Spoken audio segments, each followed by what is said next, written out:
राजा जनक आत्मा में स्थित हैं। वे अपनी इस अभिव्यक्ति को मुनि अष्टावक्र से कहते हैं। वे कहते हैं, कर्मानुष्ठानम अज्ञानात् यथैवो परमस्तथा बुद्ध्वा सम्यगिदं तत्वम एवं एव हमास्थितः। जैसे कर्म का अनुष्ठान अज्ञान से है, वैसे ही उसके त्याग का अनुष्ठान भी अज्ञान से ही तो है। इस तत्व को भली भांति जानकर मैं कर्म अकर्म से मुक्त हुआ अपने आप में स्थित हूं। संसार में रहकर कर्म करना आवश्यक एवं अनिवार्य है। कर्म कई प्रकार के हैं, जैसे स्वाभाविक कर्म है, अनिवार्य कर्म है, प्रतिकर्म है, निष्कर्म है, अकर्म है इत्यादि। फिर कर्म शारीरिक और मानसिक भी होते हैं। जीवन ही कर्म है, मृत्यु कर्म का अभाव है। कर्म का आरंभ जन्म के साथ ही हो जाता है एवं मृत्यु पर्यंत चलता है। इसलिए जीवन में कर्म रोकना असंभव है। गीता में कहा है, क्षण मात्र भी कोई कभी कर्म न करता हुआ नहीं ठहरता, क्योंकि प्रकृति के गुण प्रत्येक से कर्म कराते हैं। किंतु जो कर्म अहंकार वश किए जाते हैं, वासना पूर्ति हेतु किए जाते हैं, जिनके पीछे कोई न कोई फलाकांक्षा होती है, वे ही कर्म बंधन का कारण बनते हैं।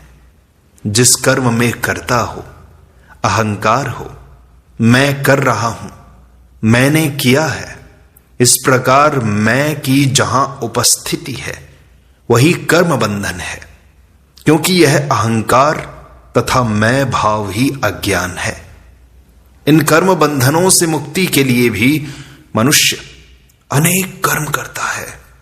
ये जप, तप, योग, भजन, पूजन, यज्ञ, ध्यान, समाधि इत्यादि भी मैं भाव से ही किए जाते हैं। इनमें भी फलाकांक्षा रहती है, इसलिए ये भी कर्म हैं जो बंधन स्वरूप हैं। अहंकारवश अथवा अज्ञानवश किए गए कर्मों का फल अवश्य होता है।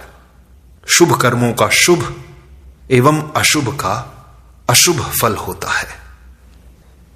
यदि अशुभ बंधन है तो शुभ भी बंधन ही है। बेड़ी चाहे लोहे की हो या सोने की, मुक्ति के लिए दोनों बंधन ही तो हैं। इसी प्रकार कर्मों का त्याग भी बंधन है, क्योंकि उसमें भी अहंकार है। मैं भाव उसमें भी है जो अहंकार एवं अज्ञान है। मैंने त्याग किया, इस भाव के रहते जो त्याग होता है वह अहंकार को और बढ़ा देता है। फिर इस त्याग के पीछे फलाकांक्षा रहती है, चाहे वह स्वर्ग, मोक्ष, मुक्ति किसी की भी हो।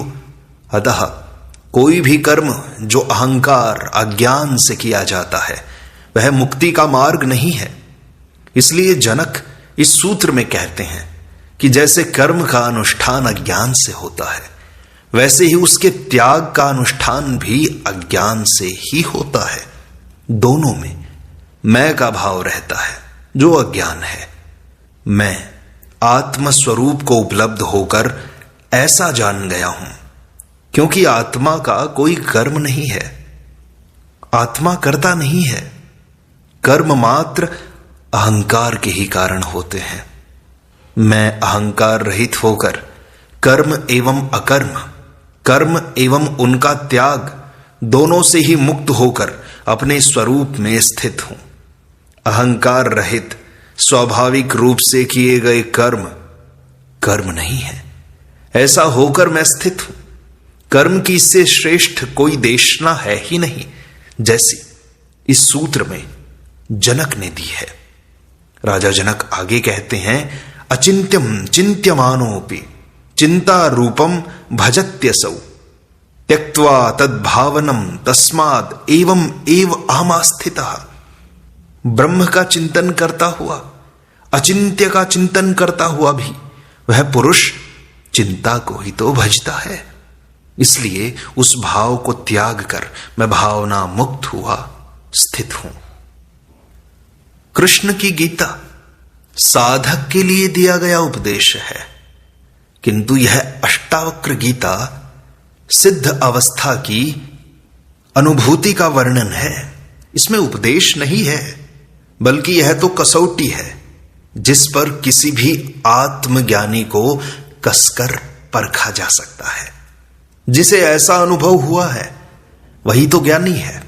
इस संसार में अनेक व्यक्ति अपने को सिद्ध, महात्मा, ज्ञानी, तीर्थंकर, पैगंबर, ईश्वर पुत्र, भगवान, संत इत्यादि कहते हैं। इन सबको अष्टावक्र गीता की इस कसौटी पर परखा जा सकता है। यदि उनकी इसके अनुरूप अनुभूति हुई है तभी इन्हें आत्मज्ञानी एवं मुक्त कहा जा सकता है, अन्यथा नहीं। उनको आत्मज्ञान की भ्रांति हुई है अथवा वे पाखंड करते हैं। आत्मज्ञानी की ऐसी परम कसौटी अन्यत्र नहीं है।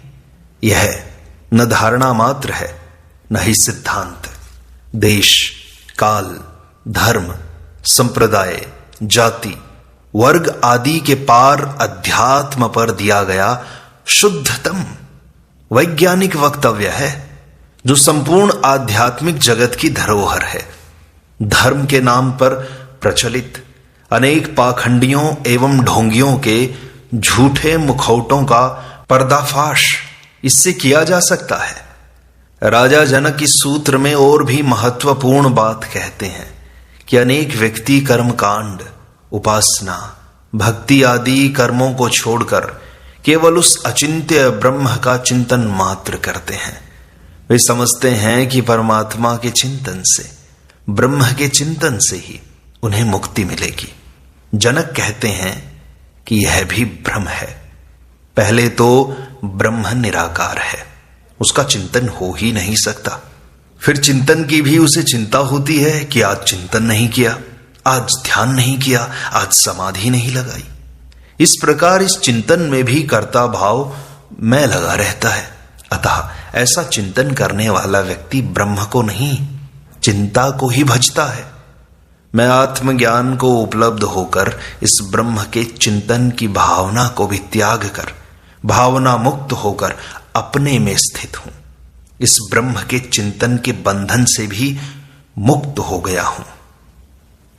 वे आगे कहते हैं, एवमेव कृतम येन सकृतार्थो भवेदसौ एवमेव स्वभावो यः सकृतार्थो भवेदसौ। जिसने साधनों के क्रिया रहित स्वरूप को अर्जित कर लिया है वह पुरुष कृतकृत्य है, और जो ऐसा ही स्वभाव से ही स्वभाव वाला हो गया है वह तो कृतकृत्य है। इसमें कहना ही क्या। राजा जनक बिना कोई साधना किए, बिना जप, तप, योग, भक्ति, पूजा, उपासना, ध्यान, कर्म किए ही आत्मज्ञान को उपलब्ध हुए। किंतु वे नहीं कहते कि ये सब साधन व्यर्थ हैं, इन्हें करना ही नहीं चाहिए, ये बकवास मात्र है, इनसे ज्ञान नहीं होगा, इनसे भटकोगे इत्यादि, जैसा कि कुछ लोग कहते हैं। राजा जनक कहते हैं कि यह आत्मा क्रिया रहित है। इसके क्रिया रहित स्वरूप को जिसने उपरोक्त साधनों से अर्जित किया है वह पुरुष कृतकृत्य है। उसे भी आत्मा की अनुभूति होगी, उसका प्रयत्न भी निष्फल नहीं जाएगा। साधना द्वारा प्राप्त करना भी मार्ग है, इसका जनक तिरस्कार नहीं कर रहे हैं। किंतु जो भाव से ही स्वभाव वाला, आत्म स्वभाव वाला है, जिसका स्वभाव ही आत्मवत है, वह तो कृतकृत्य है ही। इसमें कहना ही क्या। ऐसा आत्म भाव वाला व्यक्ति ही परम ज्ञानी है, चाहे वह स्वयं ही स्वभाव से प्राप्त हुआ हो अथवा किसी साधन से। उपलब्धि में कोई अंतर नहीं होता। मार्ग अनेक हैं, मंजिल एक ही है। इस प्रकार अष्टावक्र गीता का 12वां प्रकरण संपूर्णता को प्राप्त होता है।